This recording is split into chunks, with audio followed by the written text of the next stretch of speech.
வீட்டில் எல்லாருமே இருக்காங்க. அப்போ சிவானி போகிறாங்க. போயிட்டு ஜெயா கிட்ட சொல்கிறாங்க, எனக்கு பாட்டு கற்றுக் கொடுக்குறீங்களா அப்படின்னு சொல்லிட்டு. என்னம்மா சொல்கிற, இப்போ போய் பாட்டு கற்றுக் கொடுக்க சொல்கிற அப்படின்னு சொல்லிட்டு ஜெயா கேட்குறாங்க. இல்லை, எனக்கு நாளைக்கு ஸ்கூலில் பாடணும், அதனால் எனக்கு சொல்லிக் கொடுங்க அப்படின்னு சொல்கிறாங்க. என்ன நாளைக்கு பாடணும், இன்றைக்கி வந்து கேட்குற? ஐயோ, எனக்கு வேலை இருக்குது, நான் போகிறேன் அப்படின்னு சொல்லிட்டு அங்கேருந்து ஜெயா போகிறாங்க. சிவானி பயங்கரமாக ஃபீல் பண்ணுறாங்க.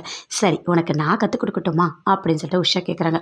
ஐயோ, நீங்களா, எனக்கு வேண்டவே வேண்டாம் அப்படின்னு சொல்லிட்டு அங்கேருந்து உள்ளே போகிறாங்க. போயிட்டு பொன்னியை பார்க்குறாங்க. புனியத்தை எனக்கு பாட்டு சொல்லித் தரீங்களா, எனக்கு ஸ்கூலில் பாடணும் அப்படின்னு சொல்கிறாங்க.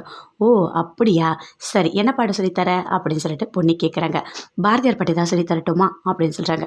பாரதியார் பாட்டும் சொல்லித்தராங்க. சிவானி சூப்பராக பாடுறாங்க. நல்லா இருக்கு புனியத்தை, எனக்கு இந்த பாட்டே சொல்லித்தாங்க அப்படின்னு சொல்கிறாங்க. சரி, நான் உனக்கு சொல்லித்தரேன், நீ நல்லா போய் பாடுன அப்படின்னு சொல்லிட்டு பொன்னி சூப்பராக சிவானிக்கு பாட்டு சொல்லித்தராங்க. அதை பார்த்தோன்னே உஷா நினைக்கிறாங்க, ஆமாம் அவளுக்கு என்ன பாட்டு தெரியும்னு இவ போய் அவகிட்ட கேட்குறா. ஐயோ கடவுளே, ஏதோ சும்மா ஒரு கோயிலில் ஒரு பாட்டு பாடினா உடனே அவள் பாடகி ஆயிட்டாளா? ஏதோ ஒரு 40 பேர் எதிர்க்க பாட சொன்னால் அப்படியே திருன்னு ஓடி வரா. இவகிட்ட போய் இவ பாட்டு கற்றுக்குறான். ஐயோ ஐயோ அப்படின்னு சொல்லிட்டு பயங்கரமாக ஃபீல் பண்ணி மூர்த்திக்கிட்ட சொல்கிறாங்க. அதுக்கு மூர்த்தி சொல்கிறாரு, இங்கே பாரு, அப்படியே அமைதியாக விடு. சிவானி ஸ்கூலுக்கு போய் தப்பு தப்பாக எப்படி பார்த்தாலும் பாடுவா.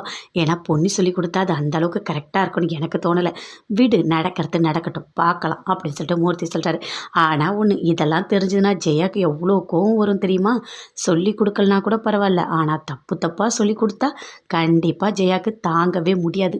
அப்புறம் அந்த பொண்ணுக்கு இருக்குது அப்படின்னு சொல்லிட்டு மூர்த்தி சொல்கிறாரு. ஆமாம், நீங்கள் சொல்கிறது நல்லது தான் சித்தப்பு, நடக்கிறது நடக்கட்டும், நம்ம பார்க்கலாம் அப்படின்னு சொல்லிட்டு உஷா சொல்கிறாங்க.